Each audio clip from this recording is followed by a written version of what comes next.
I'm Amy, sex educator, sex and relationship coach, and co-owner of PurePleasureShop.com. I'm April, VP of the cutting-edge sex toy company Hot Octopuss, and I dedicate my life to the business of sex. We are on a mission to teach you how to have hot sex, deep intimacy, and how to make your own rules for who you are as a sexual being. Welcome to the Shameless Sex Revolution. Want to learn more? Go to shamelesssex.com. And for 15% off of some of our favorite sex toys, use code SHAMELESSSEX at PurePleasureShop.com. You were listening to a pleasure podcast. For more from our sex podcast collective, visit pleasurepodcasts.com. Well, hello, everyone. Hi, everybody. Welcome to the Shameless Sex Podcast. Oh, I'm so excited to be here. Woohoo, me too. And today, so fun story about this episode. It's not really that fun of a story, but I knew about his podcast, what was the name of it? So it's now called the Relationship School Podcast. Jayson Gaddis, he's also now an author. He works with people. He does all kinds of things. His podcast was called, I'm drawing a blank on it right now. Couples. The Couples Podcast? It's in, and yeah. I think we said it in the episode. Yeah, we do. And he talked about changing. He changed the branding, rebranded. yeah. Yes. And I used to listen to it because I loved some of the advice he gave. In fact, after my last breakup, where I was like kind of feeling so really attached and stuck, like I couldn't let go of the tethers, he had a guest on there, and the way they spoke about attachment and relationships. And I think one of the tips this person gave is like when you know that it's over, and sometimes you need to go and do this thing over and over and over again to know. And I was like, and it really impacted me. And anyways, I'm really excited that we got to have him on our show, and we're going to guest on his show. And he's coming out with a book. Hey, it's called Getting to Zero, How to Work Through Conflict in Your High Stakes Relationships. Actually should be out sometime around when this podcast is released, sometime in October of 2021. That's right. Before we dive into that, it's very exciting. I will do one last announcement. I do have an in-person workshop coming up here in Santa Cruz. I could see you in person? Well, you do right now because I'm right here with you in front of you. But you could also come in person and learn from me in person and play. Can I heavy pet you? You can heavy pet me, but you can't touch my genitals or my nipples because that's not part of this class. I'm not going. All okay. right, so fine, she's out, so she's not invited anyway. So it's on October 16th. That's a Saturday, 2021. It's called Whole Body Foreplay Heavy Petting 101, and it involves learning all about foreplay with the entire body using presence and play. But we're not talking genitals, we're not talking nips. We are talking about all of these secondary and non-erogenous zones. Although some people can say even your elbow is an erogenous zone, and you are correct.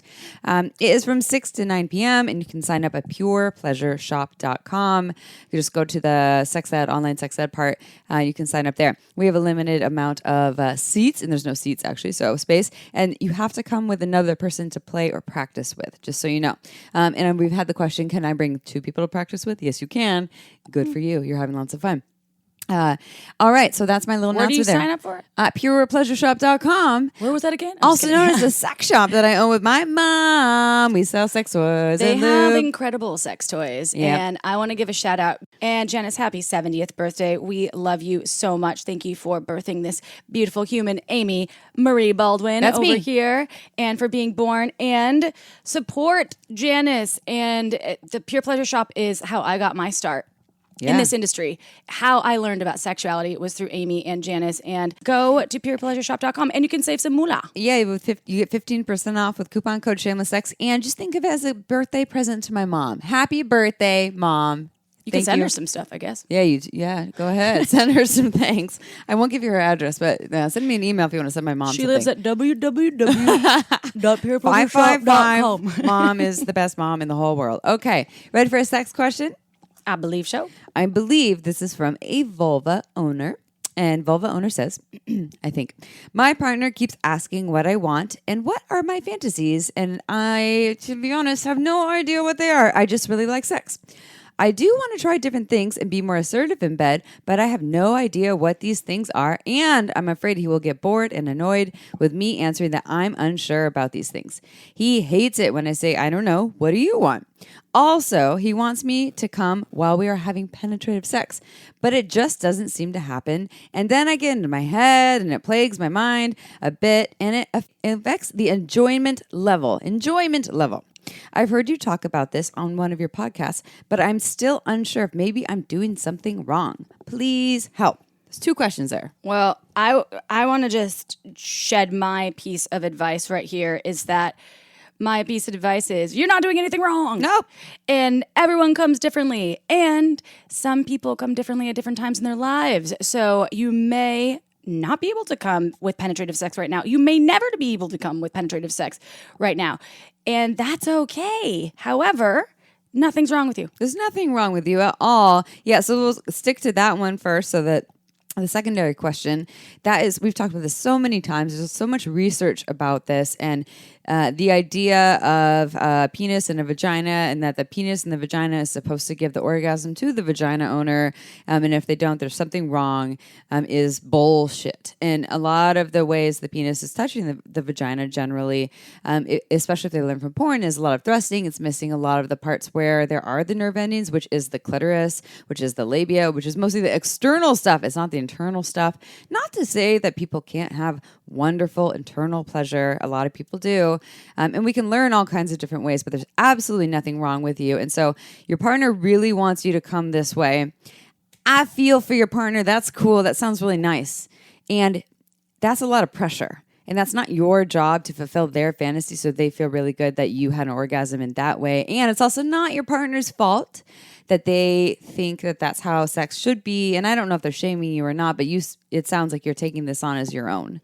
And this isn't your job to do. Absolutely not. And that's too much pressure. It's way too. And then you know what pressure does is to sex and orgasm?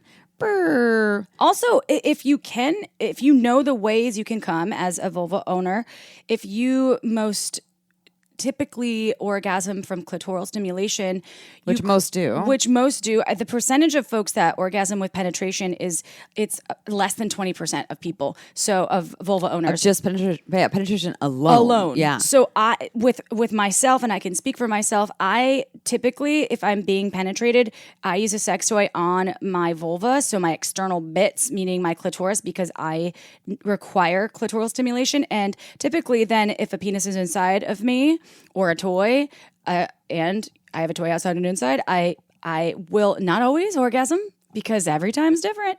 However, it does a lot of times help me with arousal, and a lot of times, I can still orgasm. Just using my hand alone with a penis inside of me usually doesn't help me orgasm. And for some, it feels fine, but it's just not enough for me. The sex toys are my go-tos. I love vibrators, and my partner and I will play with these moments of me just using the sex toy, and then his cock will be inside of me, or maybe it's at the same time, but it just depends on it's different every day. Some days my body's like, I will get off to this vibrator in 1 minute. And some days my body's like, it's going to take 20 minutes. Some days it's, I want your cock inside me at the same time. Some days it's like, your cock needs to be on the other side of the room and I want to watch you stroke it while it's happening. This is why it's cool. Humans are we're always evolving. It's also a fucking pain in the ass because sometimes I'm like, oh god, there's no perfect blueprint. Yes, there's not, and it's so variable, and there's so many variations of sexuality, which makes it exciting. However, if this person wants to try, and if you haven't tried a sex toy,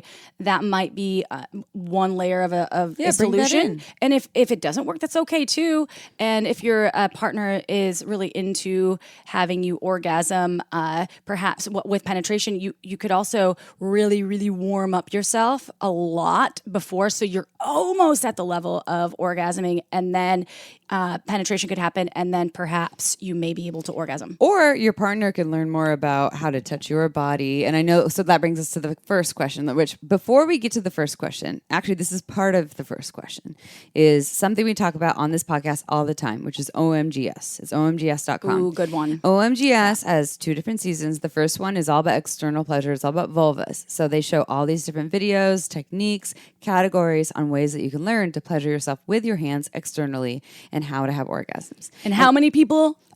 20,000? 20,000. All right. I always get it wrong. I was like, 679 million. It's 20,000 women identified vulva owners, 18 to 95. Real, live human beings. And then season 2 is internal pleasure. So this is how they have the orgasms via internal pleasure with hands and various touches. Season 3 will be about using sex toys. But here's the thing. For yourself, when your partner says, what do you like? And you're like, I don't really know. You could go watch OMGS And you buy it one time, you get to watch it unlimited times, and you buy the season separately. It's not a subscription. You learn and you go and practice. You go and practice in these. You discover, what does my body like? What kind of touch? What kind of turns me on? What gets me excited? What gets me going? And then you can share that with your partner. You could also have your partner watch this to learn and be like, hey, this one thing worked for me really well. Can you replicate that? I want to talk about some of the things that they have identified as some of their collections of ways to stimulate. There's shallowing, there's renewing, there's deep end, squirting, we've heard of, adding. So all of these things, adding is more pleasure through stretch and fullness. There's all of these different, it's techniques. Yeah, and everyone's different. Like you said, like everyone's so different in terms of what they like. So you can go and discover what works for you and then share this with them. And guess what? You also get 10% off when you go to omgs.com/shameless, and you can go and learn some things and share it with your partner. And this isn't just for this person with this sex question. Anyone that wants to go and enhance their orgasms or learn about their body or admires a vulva. And so going to the first part of the question about what are my fantasies? What do you want? What do you like? You said, I have no idea. I just like sex. So I feel you, because I feel the same way still sometimes at these moments. Like I'll have moments where I'm like, I don't even know what I want right now. And I've in the past had no idea what my body wanted or what my fantasies were. And so we just gave you some ideas on how you could figure out more about like exactly how to touch your body with hands. And the whole thing about your partner wanting you to have an orgasm with penetrative sex. Maybe by learning more about what your body likes by including the external stimulation, so like what OMG has to show you about like clitoris, etc., might get you there during that. And also that could just be more about what you like in terms of having sex. And really, honestly, a lot of heterosexual sex these days does involve a lot of warm-up and a lot of foreplay and a lot of time. It's like, they don't show that in porn. And so your partner touches you for 3 minutes. Your body's not there. The penis gets aroused, 4 times faster than the vulva. And so just because the penis is ready doesn't mean that you're ready. So if the penis is ready in 5 minutes, 20 minutes of time for your pussy to maybe get on board for penetration, and then still adding clitoral stimulation. But coming back to what you want, those are some things about the clitoris. I suggest, like April said, trying sex toys, fantasies. Put some thought into it. Listen to more podcasts. See what turns you on. Listen to a kink podcast. Listen to a podcast on tantra. Just see like what really. I don't know. Maybe you don't. Maybe you're not in a full yes to it. Listen to erotica. Erotica, yeah, like Dipsy. You know, we've talked about this. Make a yes, no, maybe list of things that this. I'm a yes to this because I listened and learned about this.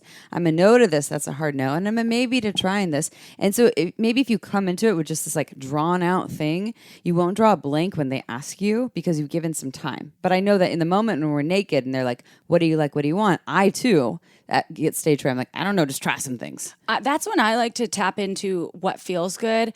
I like the feeling of your skin on my body right now. Yeah. I try to drop in because I am terrible, as great as I am at sometimes talking about fucking nothing, where I'm like, hey, blackity, blackity, at the person at the cashier. It's always something. It's always something, but sometimes I make some small talk. But when I really tap into just what the sensation is, what I'm experiencing, I love the way you smell right now. Yeah. I love the feeling of your hand just touching my hair. Or I don't know what you want, but can you maybe just try moving your hand down a little further, deeper, try a little more pressure? I'm not sure, but maybe try playing the nipples. I want you to talk dirty to me. Yeah. Oh, I want to. Or maybe you're like, talk about, do you know onomatopoeias? Can you just say all of them that you know? Does right that now? turn you on? All right. Anyways, so yeah, I would say what we're saying, go do some more research with yourself, then bring it to your partner and share, teach, educate, learn together. There's so many ways to do that, and get rid of the pressure as much as possible. Invite your partner to deflate that pressure because that is not helpful. You know what onomatopoeias now? It's not a palindrome. I know that. Palindrome? No. Sizzle is an onomatopoeia. And a palindrome is taco cat. So yeah, something that's spelled frontward and backward the same.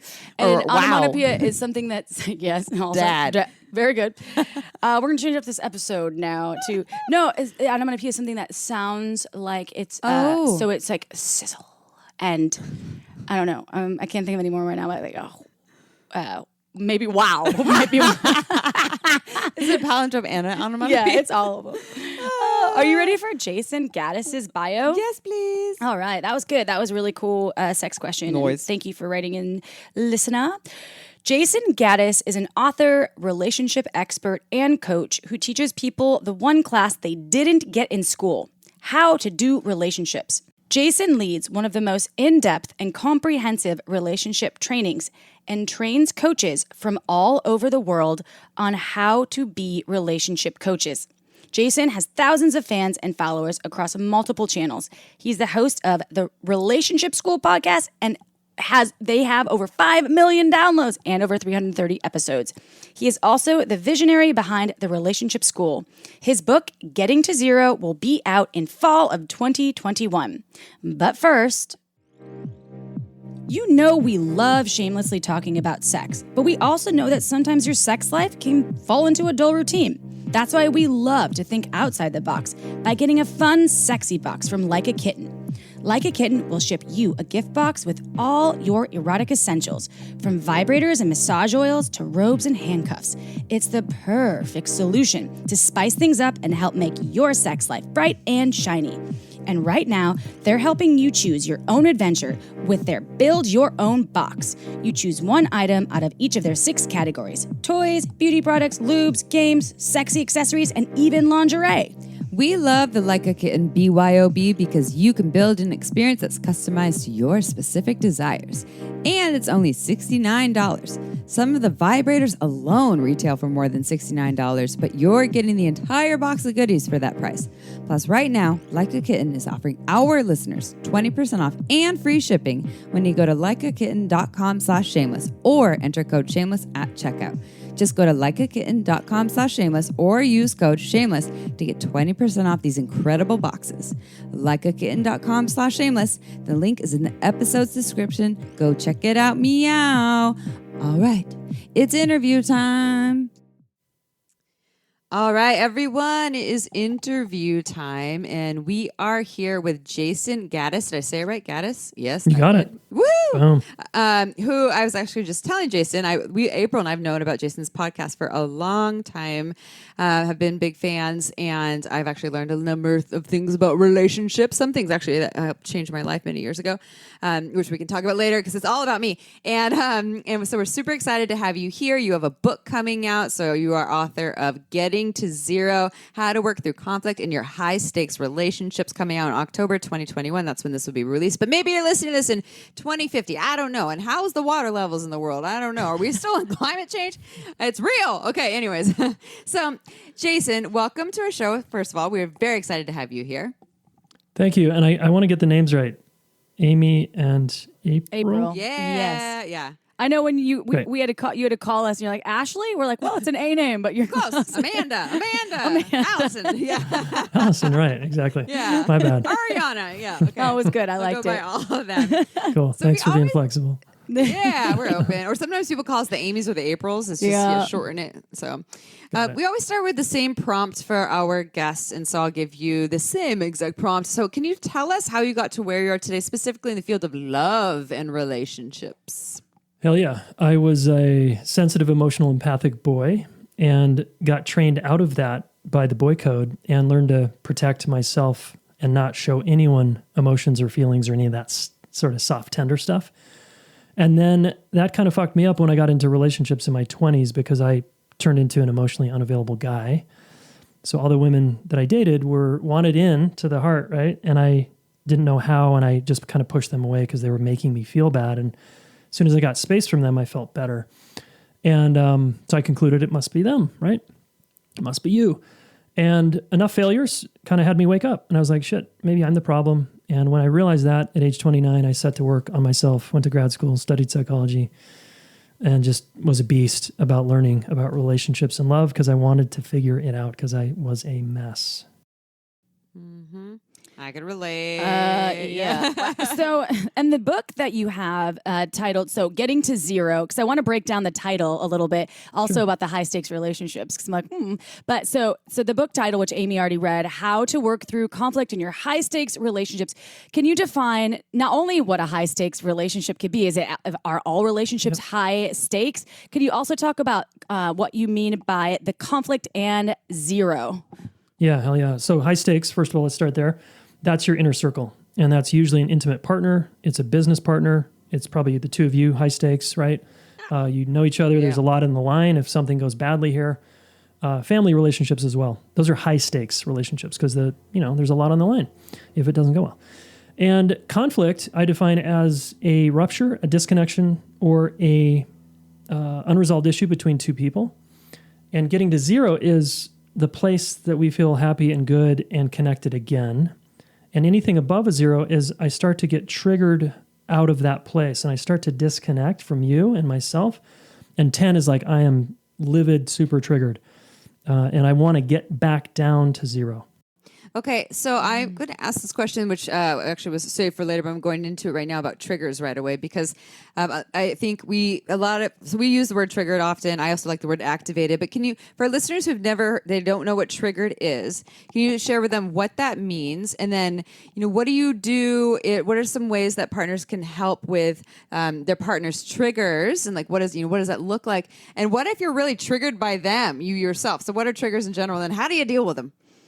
Yeah, I mean, it's a big question, but I'll start with, I like to think we're social mammals because we are, and we have a scared animal living inside of us that if it's not relaxed, I'm going to have not as great of a connection with you. And even sexuality gets compromised, right? When I'm feeling tense and self-protective. And so triggered is anything that triggers us or activates us into a place where our scared animal is now on guard and on alert. And that could be super on guard, like the fight, flight, freeze thing. I call it seek, avoid, collapse, or posture. That's kind of we disconnect in these four main ways. And so then the work becomes, okay, I'm triggered and you're triggered and we're not connected anymore and we're at odds and our scared animals are like, flaring up like porcupines. How do we calm ourselves down and how do we calm the other person down and how do we get back to a good place again, which is zero? Can you say that again? Seek, avoid. What was that again? Seek, avoid. Posture, collapse. Collapse. Okay, good, cool. You've got some good information right here. I feel like I'm in your old podcast, or now it's not an old podcast, it's new, but when it was called the Smart Couple podcast, because I had listened to several episodes of that. Now the relationship's cool. But the relationship piece is really cool, and not to sidetrack. So I want to soak up all the information. I'm glad this is being recorded. Do with the triggers, though. I know, the triggers. What do we do with them? Okay. No, sorry, I'm jumping ahead. There's two things here. I've got to learn how to be with my own triggers, or I'm going to farm that out to you. And if you don't know how to be with your triggers or mine, that's not going to go very well. So all adults need to learn how to be with their own activation and pain. That's strong emotions. That's sensations ripping through our body. That's feelings of discomfort. So it's very good to learn how to be with that stuff because it's uncomfortable, right? And most of us distract, medicate, avoid, do all kinds of things but feel the stuff in here. So I have a simple meditation. I could teach that, but it might take a bit. And how do we deal with the other person's triggers? Again, I treat them as a scared animal, or I like to see sometimes them as a hurt little boy or girl or kid. And it's like, oh, you're struggling over there and you're just upset. Whether you're posturing, collapsing, seeking, or avoiding, you're upset. And how can I behave in a way that calms you down and helps you come out of your scared animal into the front part of your brain so you can actually make sense again and we can figure this out.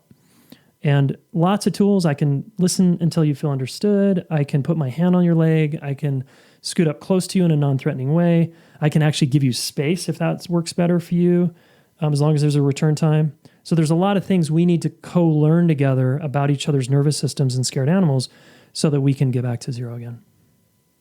Is that when you become, because you use the term relationship leader, when you're able to achieve these things in a relationship, does that mean you're making it to this relationship leader, or am I totally off base with that? Because I had a relational leader. Yeah, you're really close. A relational leader isn't someone who somehow gets beyond triggers. Like we're all going to, again, because we're animals, that's going to happen for the rest of our lives, and conflict's going to happen the rest of our lives. What we need to do is be a leader in conflict and learn how to manage and handle ourselves and the other person. And when we do that, we're moving into a leadership seat. We're not letting the scared animal who's really in the back seat with the steering wheel driving the car all over the place, right? Or shutting down or whatever. We've got to come back into the front part of our brain, which is the leader, so that we can, make sense, work through it, listen better, speak more effectively. Yeah. It's so hard though when you're triggered, when I'm triggered, because I have I do realize, and in my adult self, that I'm at my lowest self, I'm triggered and I act out, and it could be, and for whatever reason, the dynamic of my relationship now, we tend to trigger each other. And then when we're in that state and we're both activated, it's just like a lash out, a lash out, a lash out. Yep. And then it's so hard. And then it's like, we can't get to the repair because we're both so wounded in what the state is. So it's like, it's so hard to apply that. And I'm sure like meditation has helped me, but like if you're in that moment and you're triggering each other, is it like a walk away thing, or deciding that before, laying out the basis before of what the plan is? Yeah, good question. I mean, I'd be curious what works for you, and I love that you use the word repair, because that's really what we're after here, is can we set up agreements ahead of time so that if you're going to take space, or the walk away thing like you suggested, there's a return time, because for some nervous systems, walking away is even more triggering. That's even more threatening, right, to some of our nervous systems. So we have to know our person and go, okay, walking away, leaving the room, slamming the door, not cool. But if I leave the room and I say, I'm not going anywhere, I love you, and I'm coming back, but I need space, and then I can leave. And I'll be back tomorrow morning. I'll be back in 2 hours. I'll be back in 10 minutes. Then when I'm calmed down, because I'm not effective right now.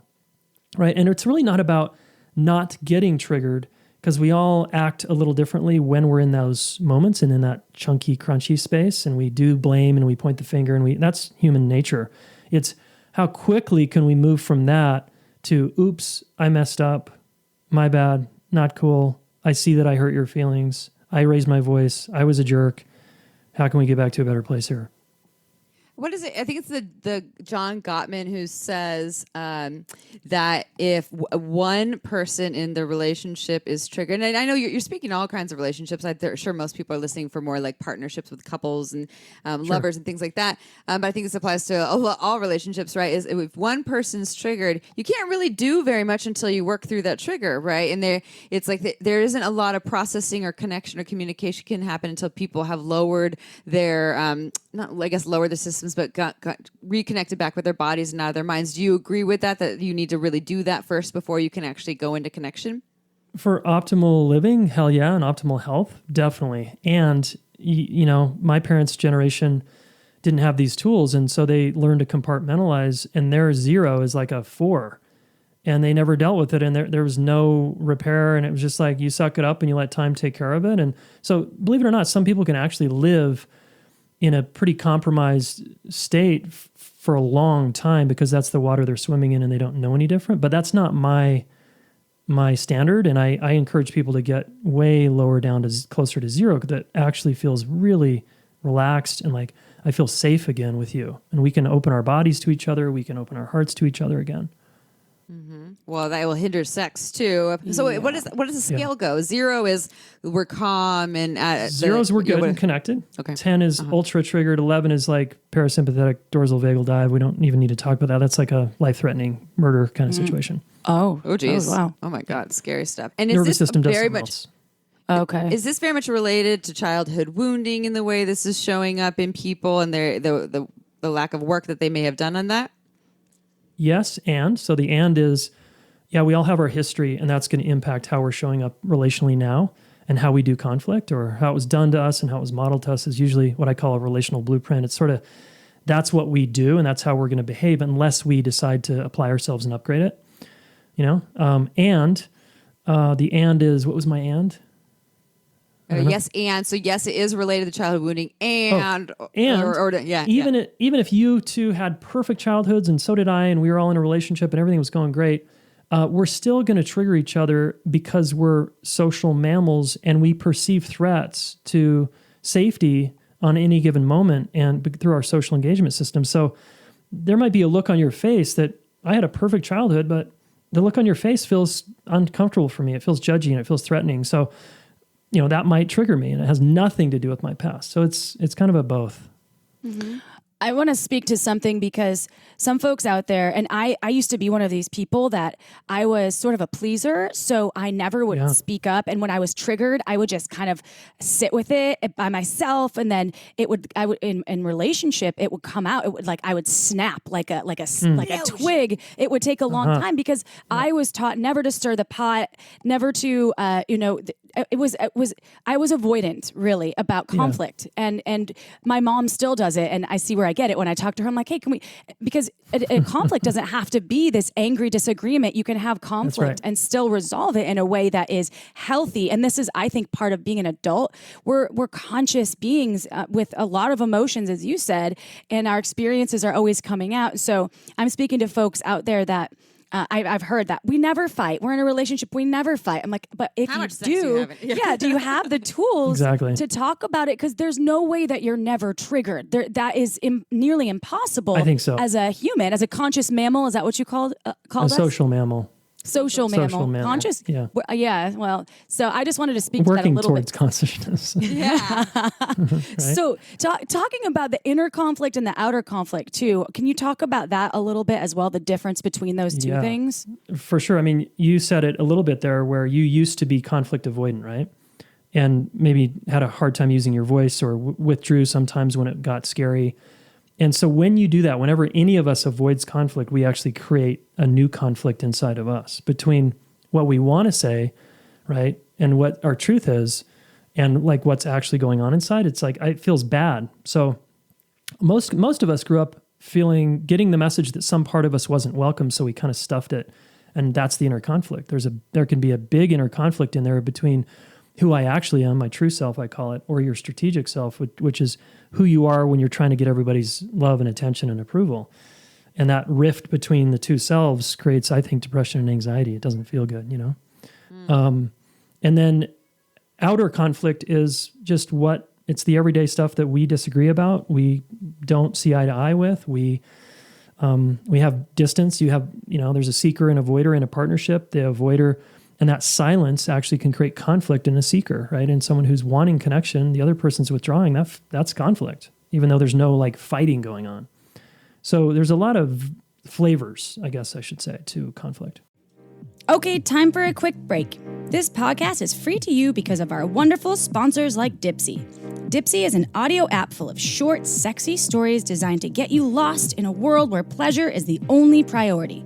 Listen to short audio stories that can turn you on no matter what you're into. From stories that are romantic to wild, or threesomes to couples, even queer to straight, you can immerse yourself in any scenario so you feel like you're right there. Plus, they release fresh content every week, so there's always something new and exciting to explore. I love Dipsea, not only for their endless hot erotic stories, but they also have wellness sessions to help you wind down and relax. Choose your favorite soundscape to drift off to or listen to a sensual bedtime story. I'm here to tell you that you'll love going to bed with Dipsea. And for our listeners, Dipsea is offering an extended 30-day free trial when you go to dipseastories.com/shameless.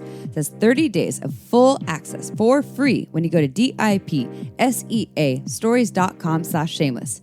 dipseastories.com/shameless. Go check it out. This podcast was also made possible by Uberlube. It's a luxurious silicone lubricant that enhances sex and intimacy.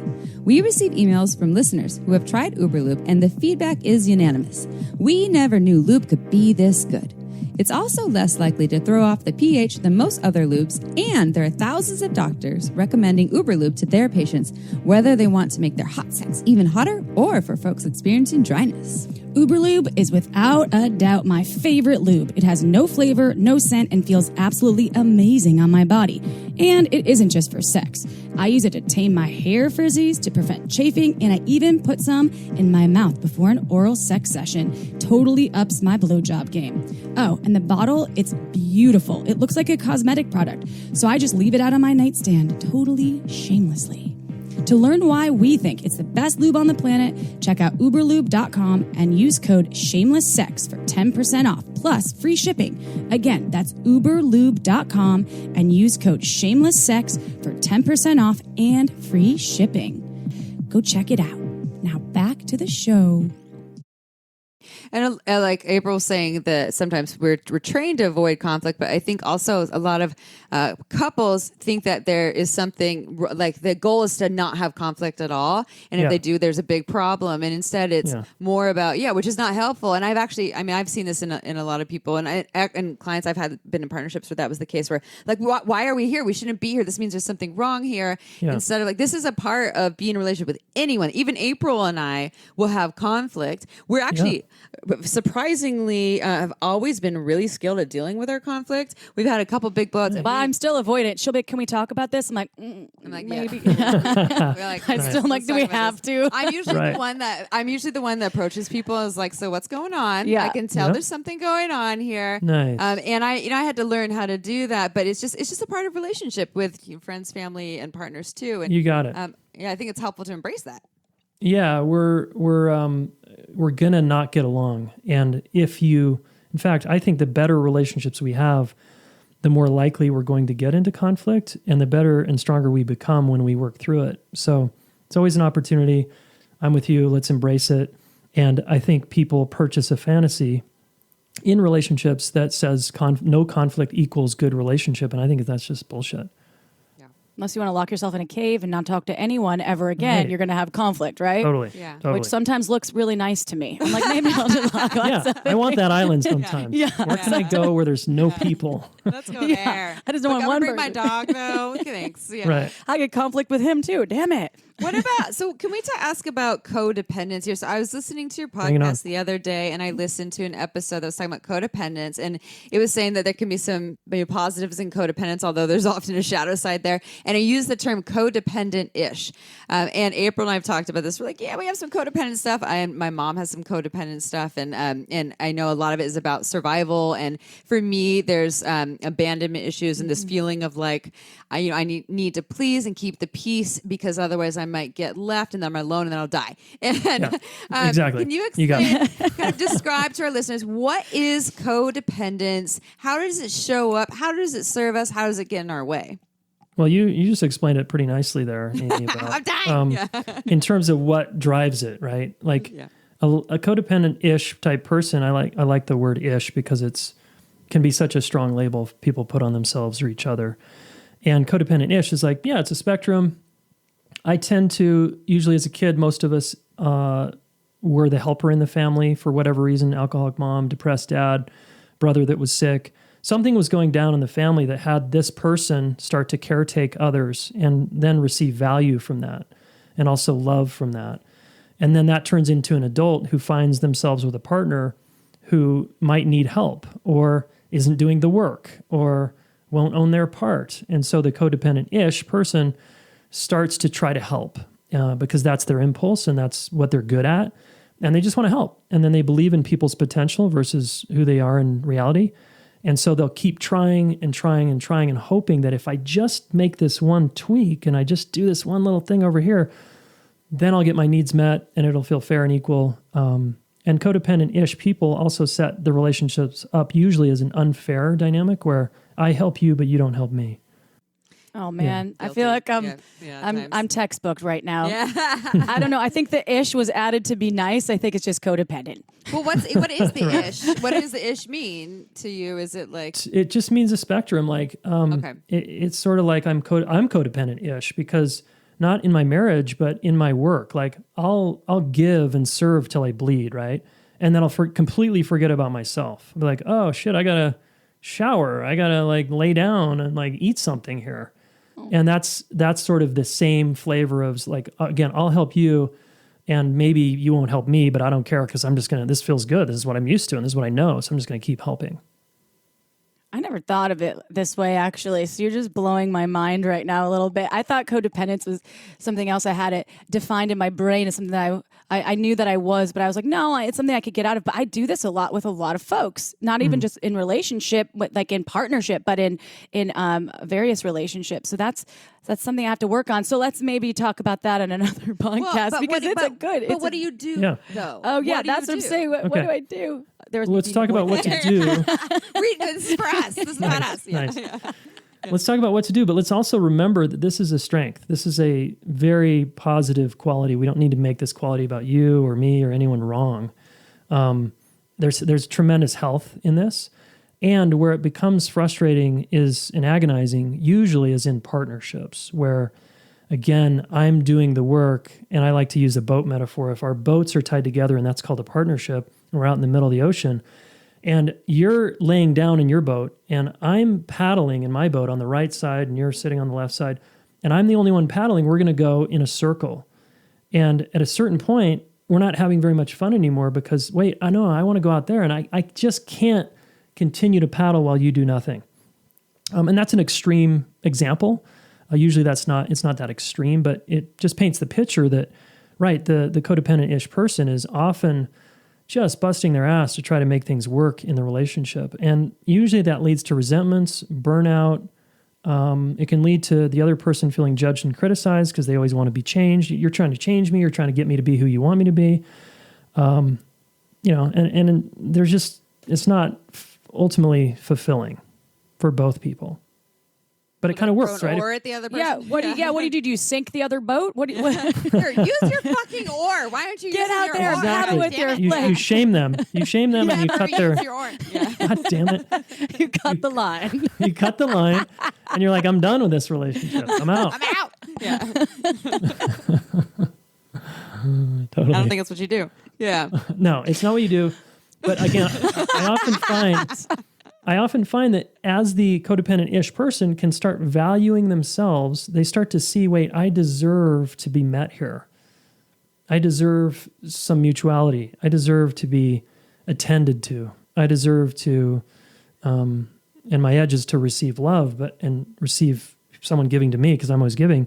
So I deserve that, and I now can start to almost expect that. It can be a growing edge to begin to expect that I help you, and then it comes back to me. You help me also. And it's like a figure eight, like it's this infinity sort of thing. Like we help each other, and it feels really nice.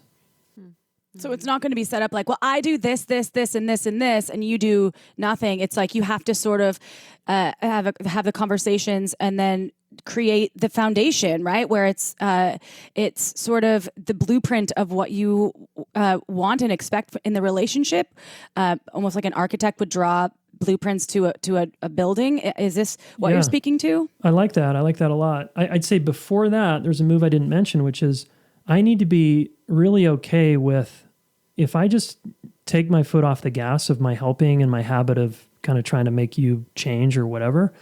If I take my foot off the gas and just sit here and feel, I'm going to feel some pretty terrifying and uncomfortable feelings that I have been avoiding feeling. And the more I can get okay with, wow, this is scary for me, because like you said, Amy, it's like I'm going to lose relationship, right? If I actually take my foot off the gas here, this person will leave, or I won't get the love that I want here.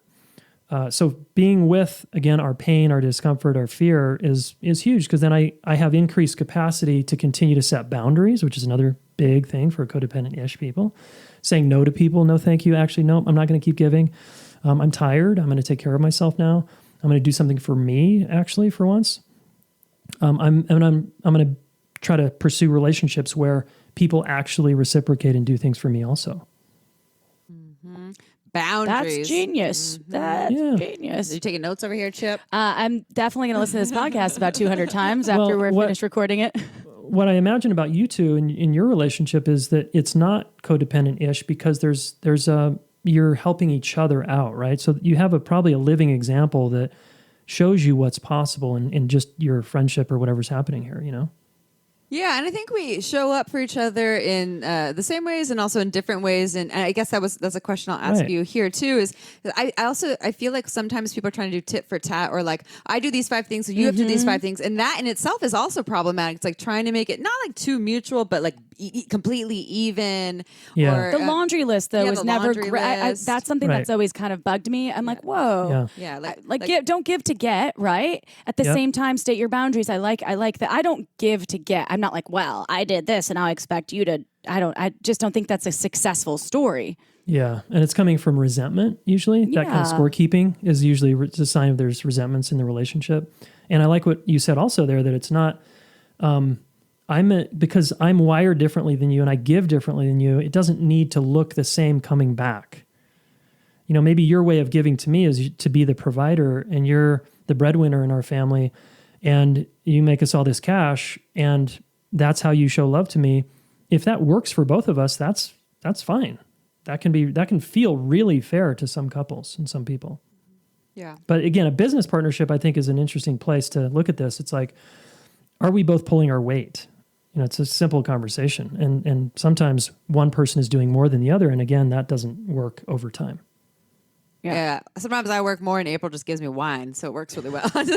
Oh, you guys are sweet. I need a business partner like that. Well, there's other things that I do. She does a lot more. I'm kidding. I'm kidding. That's not all she does. I was just being funny. Oh, that's why I love you. You're funny. You're funny. So let's talk about, because I feel like a lot of these things that we've addressed within the codependency that a relationship can get into can create conflict. So, and we've talked a little bit about inner conflict and outer conflict, but what do you think, in your opinion, are the most common types of fights that couples specifically get into? Yeah, there's 5 that I identify. Surface fights, that's the fighting about the little stuff, which usually is a tributary to much bigger stuff. There's value differences, right? You like vaccines, I don't like vaccines type of thing, or religious beliefs, or where to put the kids into school, etc. Yeah, that one gets intense. Value differences is big and can tear people apart, even in businesses. It's a different direction, right? Security fights, which is like our attachment dynamic. Do I actually feel safe here? And like you have 2 feet in? Because imagine if April had 1 foot in and 1 foot out, and your dynamic here, that would feel unsafe, right? At a certain point, it's like, I can't keep proceeding here. And you guys would be fighting about that all the time. Every service fight would kind of come back to that. And then there's projection fights, which is like you project dad or mom onto me. I project, historical figures onto you. Is that all? Did I mention them all? Well, are there ones with a breach of trust? Because trust is one that does that align with another security? That's the security one. Okay. Because Yeah, that's a huge one for a lot of couples. Oh yeah. You just breached the security when you sent that text to so-and-so, or you're like flirting with that old Facebook, high school friend or whatever. That can, again, really have someone feel on guard and unsafe and or hurt the trust or impact the trust in the relationship for sure. And are there ways to rebound from these different breaches or the common types of fights that are always. Okay. Good. Yeah, then there's hope. There's always hope. The only time there's not hope is when we're with an incredibly defended person who will not take responsibility for anything. Some people could call that a narcissist. It doesn't matter. It's just someone who will not own their side ever. And they just stonewall, gaslight, and they do all kinds of behaviors that that's just really mean. That doesn't work. But if you're with someone who's reasonable and who actually will be like, yeah, I was kind of a jerk last week or last night, and then we've got pretty much anything's possible if someone is willing. What if that person, and this is not my current relationship, everyone, but what if that person they don't admit it later that night, they don't admit it later that week, but they admit it a year later. After the breakup? Yeah, general. No, sometimes it's way later, many months later. Again, I'm not speaking to my current relationship. But I mean, in that case, it still is like, it's like they're, or almost like they wait until it's super fucked to see that, okay, now I need to see my own pieces. Like that still is like, what do you do with that? Well, I was going to say, when you first started talking, you waited too long to advocate for yourself and didn't advocate strongly enough. So repair takes 2 people. If there's a snag, a breach of trust, whatever it is, and the person doesn't own it, and you're still feeling it not zero, your nervous system is still unsettled, you got to keep advocating for, like, hey, I'm still not quite there. And then the person, this type of person usually wants to roll their eyes and call you too sensitive, too emotional, too whatever, right?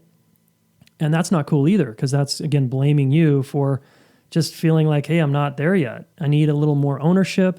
I need a little more time here for us to work through this conflict. So I would say advocate much, much sooner, and in a way the other person, like, have your own back, right? Mm-hmm. Does that make sense?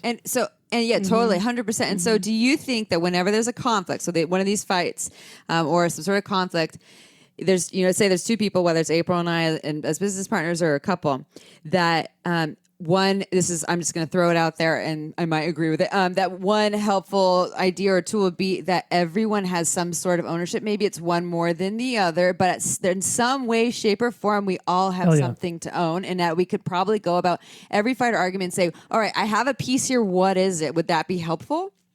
Oh, you're speaking my language. Absolutely. Personal responsibility goes a long way, and it always takes two to tango, and it's rarely, if ever, one way or one-sided. Even if there's an affair, people love to blame the person who cheated, and it's like, no, there's always a part for the person that got cheated on.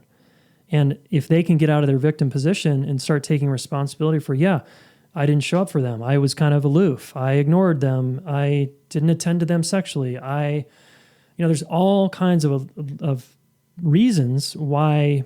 And again, it's not about blaming anybody. It's just, can I own that I probably contributed to this situation unfolding the way it did?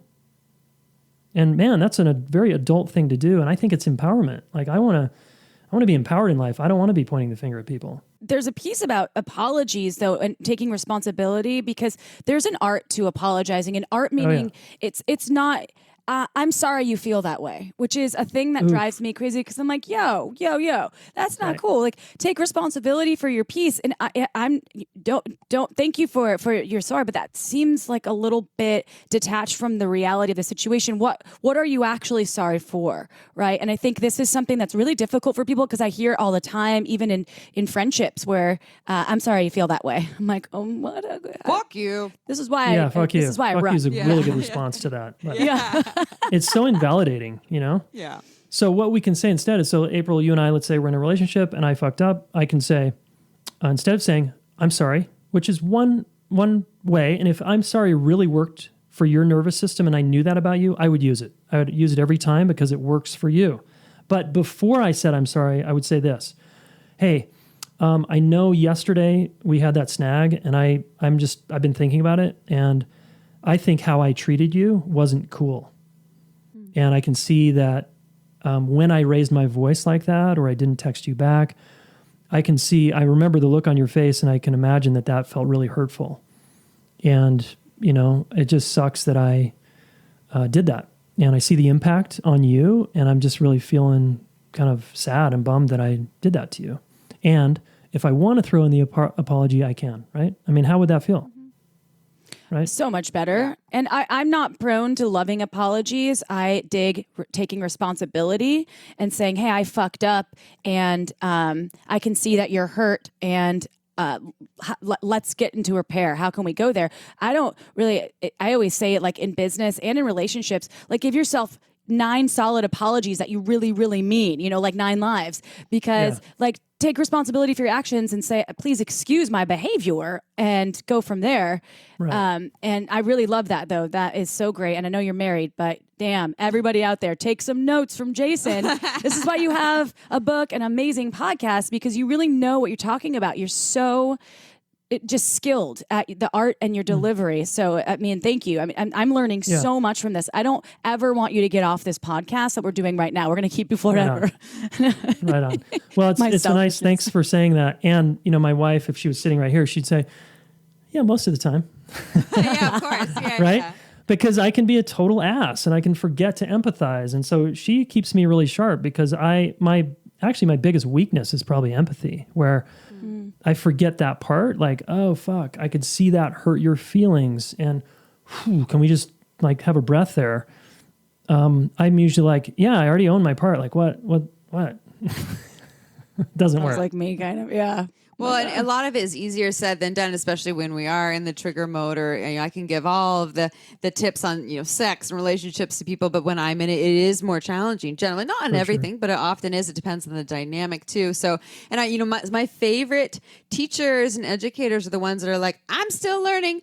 I'm not perfect. Yeah. Here's my stuff. The ones who are like, oh no, I got this all figured out. I'm like, I don't trust them. I don't know about this. These are all pieces to the jigsaw too, because if you're triggered, right, you can't get to that place though. I mean, if you're triggered, can you empathize if you're in a triggered state in relationship? Usually not. I need a few minutes or hours to get to the place where I'm like, got it. I can soften enough to be like, imagine being her or in someone else's shoes. And then I'm like, okay, I can do that. But yeah, in the Passionate. moment, it's not easy. And I don't want that to be the bar for people, that somehow you're going to do all this stuff in the moment. It's as soon as possible is like the rule of thumb. Okay. Yeah. But also like Yeah, not and a necessarily rushing it. 24-hour We can't over. Go ahead. Okay. Sorry. Oh, I was gonna say just not rushing and overriding things too. It's like as soon as possible when we're there, probably. Yeah. I mean, when you work on yourself, you can get more of a handle on your reactivity. But I found that, if you are a voice raiser or you're a blamer or whatever, that's hard to change, but you can make traction there. You can actually get better at doing it less or doing it less meanly, or for sure.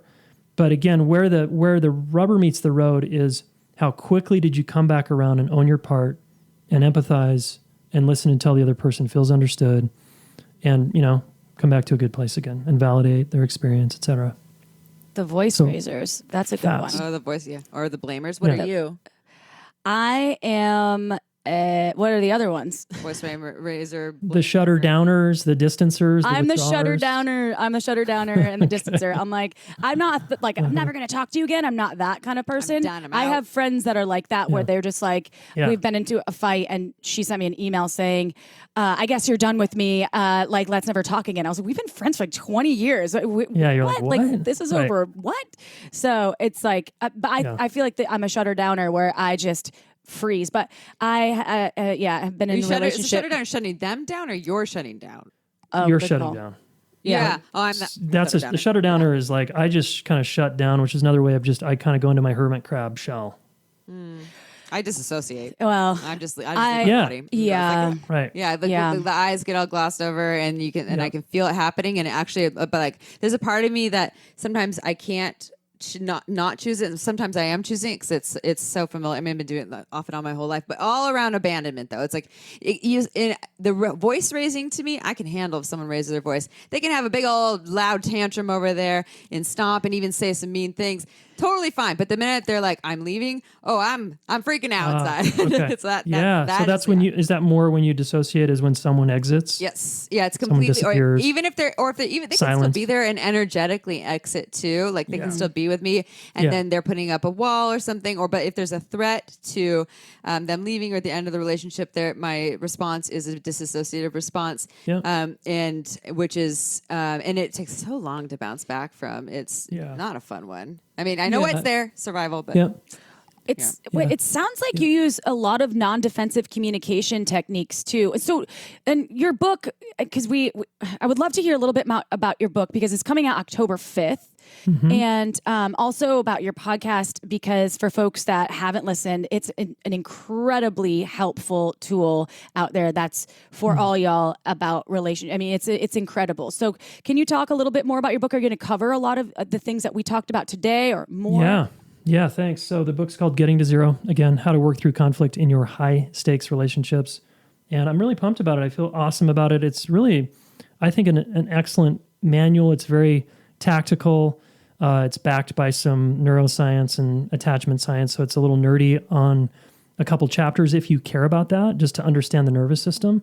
But it's very street level. Like, how do we actually get to a better place? That's the entire purpose of the book. And that's kind of what we've been talking about today. And I talk about different styles of people, the posture collapse, seek avoid dynamic. I talk about values and like why it's so, conflict is this opportunity to help us actually get really clear in ourselves and stand in our values, or abandon ourselves and create another inner conflict. So I think it's pretty fun. It's pretty dynamic. I tell a lot of personal stories in it about my own foibles and failures and fuck ups, which I think is helpful for people.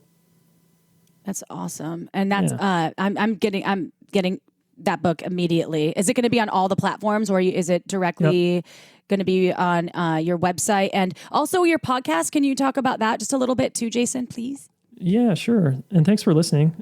That's cool that you guys listen. It's called the Relationship School Podcast now. It used to be called The Smart Couple, as these ladies pointed out. And, hundreds of episodes just with awesome leaders and couples, and my wife and I a lot, myself. It's been a journey for sure. And I think there's just a lot of good nuggets in there for you to change your life here relationally if you want. And you also have a relationship school, is this right? That's right. So I founded the relationship school because I was tired of complaining about how this isn't taught in, high school or college. And it's like sex ed, right? It's like I got this much sex ed and then I was a disaster sexually. I mean, that'd be a whole nother podcast for us to record. I need to interview you guys, actually. Yeah, that's our topic. We can do that. Yeah. Anyway, and I'm just committed to helping people learn this because people either they posture a collapse. They think they know how to do relationship and conflict, and then they get married and they get into a business partnership and they don't. And they get shown by life that they don't. And then if they're stubborn, they don't want to learn. If they're humble and they're honest and they're an awesome person, they're like, yeah, I got something to learn here. And they come to the relationship school to learn. So, one of our missions is to reach 1 million teens. I just want this in schools. I want people to get this because I think our world would be a little cooler if we could work our shit out. As Jayson, as you say, hell yeah. I like when you say hell yeah. Hell yeah. Hell yeah. Right? Hell yeah. Oh, I love this. I love this so much. I took away so many things. I can't wait to get your book because when we're recording this, obviously it's not available yet. But to all y'all out there, go check out that book and please check out Jayson's podcast too. I think you'll love it as much as we have because you have so many episodes. I mean, you're bound to find something in there that is going to speak to you. And that's not even towards partnership, towards relationship, which we're all in, unless you live in that cave or on the desert island. Sorry for you. Tools for relationship with yourself, I'm sure, though. Hey. Yeah. Hey. Oh, yeah. Thing too. Yeah. Right. Why not? That matters. Totally. Yeah. Oh, well, thank you so much, Jayson. And thank you to all of our Shameless Sex listeners out there. I can't leave an episode of Shameless Sex without talking about, yes, sex, we already did that, but about Margins wine. I'm not drinking Margins wine now because Amy and I are on a detox for a little while. We're in it together. But when we do drink wine again, it will be Margins wine because we love it so much. It's small boutique wine. It's made in small batches. She takes underrepresented varietals of grapes, meaning they're pretty uncommon, from underrepresented regions here locally from Santa Cruz, California. And there are 3 releases a year, so go check it out. Go to marginswine.com, sign up for the newsletter, and you can check out the coupon codes on our website. That's shamelesssex.com. This was a nice episode. I feel like my brain got bigger, so thank you. Popping out of her head. It's popping out of my head right now. Oh, hell yeah. If you're tuning on YouTube, hi. Hey. Hi. We'll see you again next Tuesday for another episode of Shameless Sex, y'all. Mwah. We love you. Ciao for now. Want to learn more? Go to shamelesssex.com. And for 15% off of some of our favorite sex toys, use code SHAMELESSSEX at purepleasureshop.com.